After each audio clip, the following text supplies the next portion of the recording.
नमस्कार, news track के Y factor में आपका स्वागत है। मैं हूं योगेश मिश्र।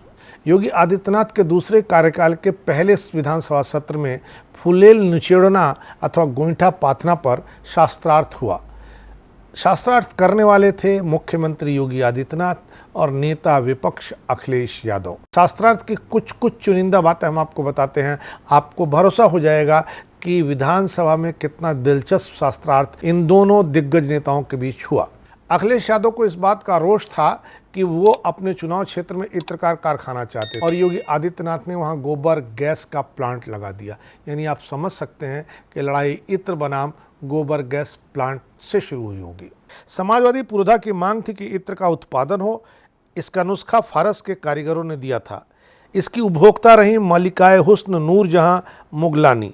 लोहियावादी यादव को 90 लाख प्रति किलो के दाम वाले इस महंगे श्रृंगार साधन से खिंचाव रहा, जबकि गोबर गैस संयंत्र से सामान्य जन का हित होता है। बस यही दोनों जननायकों के दृष्टिकोण की बुनियादी विषमता है।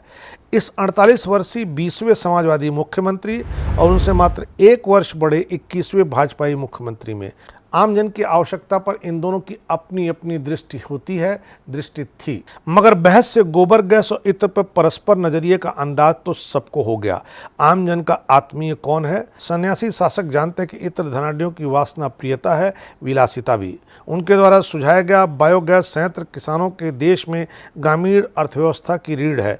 कृषि प्रधान देश में पशुधन का महत्वपूर्ण स्थान है। पशुओं से बड़ी मात्रा में गोबर प्राप्त होता है। यह यदुवंशी नेता को भी मालूम ही होगा। गोबर का उपयोग कर ईंधन, खाद और रोशनी प्राप्त की जा सकती है। अतः यह स्पष्ट हो जाता है कि गोबर को कंडे के रूप में उपयोग में लेने से हमें केवल राख मिलती, जो किसी काम की नहीं है, परंतु गोबर को बायोगैस संयंत्र में लेने से ईंधन, रोशनी, यांत्रिक ऊर्जा के साथ साथ मुफ्त में देशी खाद मिलती है। यह खेतों को नया जीवन देती है, हमारे खलिहानों को भरती है। यह सब समझकर जानकर भी अखिलेश यादव इसके समर्थक नहीं रहे। आधुनिक हैं, गेरुआ परिधान से दूर हैं, बहुत दूर। यूं भी भगवा तो उत्सर्ग का पर्याय होता है। ऑस्ट्रेलिया में गोरों से दीक्षित अखिलेश राजा भर्तृहरि के भांजे बंग नरेश गोपीचंद नाथ संप्रदायी जैसा तो है ही नहीं कि राजपाट तज कर जंगल चले जाएं। अभी तो उनके समक्ष लोकसभा का चुनाव भी है। फिर वे कृष्णवंशी जनवादी अखिलेश को लोकोपयोगी चौपाया गाय का पक्षधर तो जन्मतः होना ही चाहिए। भारत के संविधान की धारा 48 के तहत यह कर्तव्य है। इंसान की बुद्धि, बल, पोषण एवं स्वास्थ्य का आधार बनी गाय, इसके दूध से बल, बुद्धि, स्वास्थ्य, गोबर से उर्वरा शक्ति एवं गोमूत्र से रोगों से लड़ने की शक्ति प्राप्त होती है। गोबर की खाद से उपजाया अन्न, बैलों से हुई जुताई और बैलों का आवागमन के लिए उपयोग शायद ही किसी से छुपा हुआ हो। गोबर और गोमूत्र न केवल कृषि के विकास का स्रोत हैं, बल्कि उसी के बल पर अन्य कृषि उत्पादन भी होते हैं। गो विशेषज्ञ माद्री पुत्र सहदेव पांडव की यही खोज है। कन्नौज में गोबर गैस प्लांट लगने से जनता का लाभ होगा। गाय के गोबर में 86% तक द्रव्य पाया जाता है। जो द्रव्य गोबर में होता है वह कीटनाशक होता है। उसमें खनिज की मात्रा भी कम नहीं होती। इसमें फास्फोरस, नाइट्रोजन, चूना, पोटाश, मैग्नीज, लोहा, सिलिकॉन, एल्युमिनियम, गंधक आदि कुछ अधिक मात्रा में विद्यमान रहते हैं तथा आयोडीन, कोबाल्ट, मोलिब्डेनम आदि भी किंचित मात्रा में रहते हैं। अस्तु गोबर खाद के रूप में अधिकांश खनिजों के कारण मिट्टी को उपजाऊ बनाया जाता है। पौधे की मुख्य आवश्यकता नाइट्रोजन, फास्फोरस और पोटेशियम की होती है। अखिलेश को स्मरण होगा कि धरती के 5 आयामों जल, जंगल, जमीन, जन तथा जानवर बहुधा प्रदूषित वातावरण में कमजोर होते जा रहे हैं। उन्हें सुधारने के उपाय हैं गोबर, जड़ी सेवनी, औषधि और जैविक खेती। गौ विज्ञान अनुसंधान केंद्र इस क्षेत्र में कई सफल प्रयोग कर चुका है। अतः गोबर गैस प्लांट के साथ यदि गोमूत्र संग्रहण भी हो तो रोगों का उपचार, बेरोजगार युवकों को प्रशिक्षण और आवक तथा धरती को उर्वरा बनाने में मदद मिलेगी। इस बारे में अधिक सुगम रीति से समझने हेतु यहाँ समाजवादी वोट बैंक वाले अल्पसंख्यकों द्वारा हुई खोज को भी सबूत के तौर पर उल्लेख किया जा रहा है। मसलन सौंदर्य निष्णांत शहनाज हुसैन तो गाय में रूप निखारने के साधन को देखती हैं। उनकी राय में तो गोबर से निर्मित उत्पाद से प्रसाधन द्वारा चेहरे को लावण्यमय बनाने में सहायता मिली है। वे मानती हैं कि प्राचीन काल में गोबर तथा गोमूत्र का उपयोग सुंदर दिखने के लिए किया जाता था।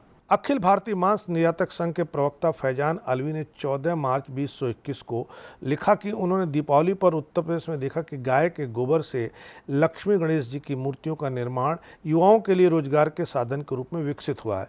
गोबर के दीपक, अगरबत्ती, धूपबत्ती व मच्छर भगाने की कॉइल बनाई जा रही है। वहीं गाय के गोबर की खाद भी बड़े पैमाने पर घरों में बागवानी के लिए खरीदी जा रही है। फैजान अलवी ने गोकास्ट पर अधिक उपयोगी बात कही।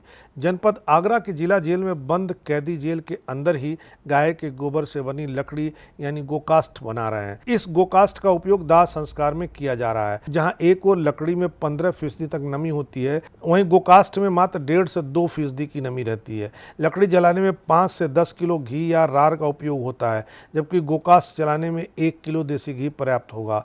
लकड़ी के धुएं से कार्बन डाइऑक्साइड गैस निकलती है, जो पर्यावरण के लिए बेहद खराब होती है, जबकि गोकास्ट जलाने से लगभग 40% ऑक्सीजन निकलेगी, जो पर्यावरण के लिए वरदान साबित होगी। एक अंत्येष्टि में लगभग 3.25 से 4.5 क्विंटल लकड़ी लगती है। लकड़ियों की कीमत करीब 3 से 4,500 रुपये तक होती है। वहीं गोकास्ट की कीमत अधिकतम 4 रुपये किलो तक होगी। कांग्रेस शासित छत्तीसगढ़ राज्य में वहां के मुख्यमंत्री गोबर का उपयोग बहुत सृजनात्मक तरीके से कर रहे हैं। इसे तो सोनिया कांग्रेस के सहयोगी यूपी समाजवादी पार्टी को स्वीकारना चाहिए। मुख्यमंत्री भूपेश बघेल का पशुपालन विभाग गोबर खरीदता और महिलाएं इसे कंपोस्ट बना करके मार्केटिंग करती हैं। गोबर गैस प्लांट, उपले, कंडे, दीपावली के दिए बनाकर वे बेचती हैं। पड़ोसी चीन में आजकल गोबर के नवाचार वाला उपक्रम चालू है। तकरीबन 1.5 करोड़ परिवार इससे जुड़े हुए हैं। पशु और गोबर की महत्ता को बताने के लिए यहाँ पर अखिल भारतीय हिंदू महासभा की एक रिपोर्ट का जिक्र भी ज़रूरी है, जो 10 अप्रैल 1921 को आयोजित एक सम्मेलन में पास हुई थी। इस सम्मेलन में सर्वसम्मत से प्रस्ताव पास करके ईसाइयों, पारसी तथा मुसलमानों का आभार व्यक्त किया गया था। कहा गया था, गोबंदी का समर्थन कर इन लोगों ने न केवल सनातन धर्म वरन भारतवर्ष के सम्यक हिफाजत भी की है।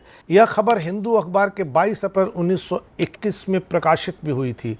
इस लिहाज से हम देख सकते हैं कि अखिलेश यादव और मुख्यमंत्री योगी आदित्यनाथ के बीच विधानसभा में जो इत्र और गोबर को लेकर के शास्त्रार्थ हुआ, उसमें कौन जीता, कौन हारा, किसे जीतना चाहिए, किसे हारना चाहिए और कौन कितना सच था, यह फैसला हम आप पर छोड़ते हैं। इस बार इतना ही। अगली बार फिर मिलेंगे किसी नए सवाल पर नए ढंग से बात करने के लिए। तब तक के लिए नमस्कार।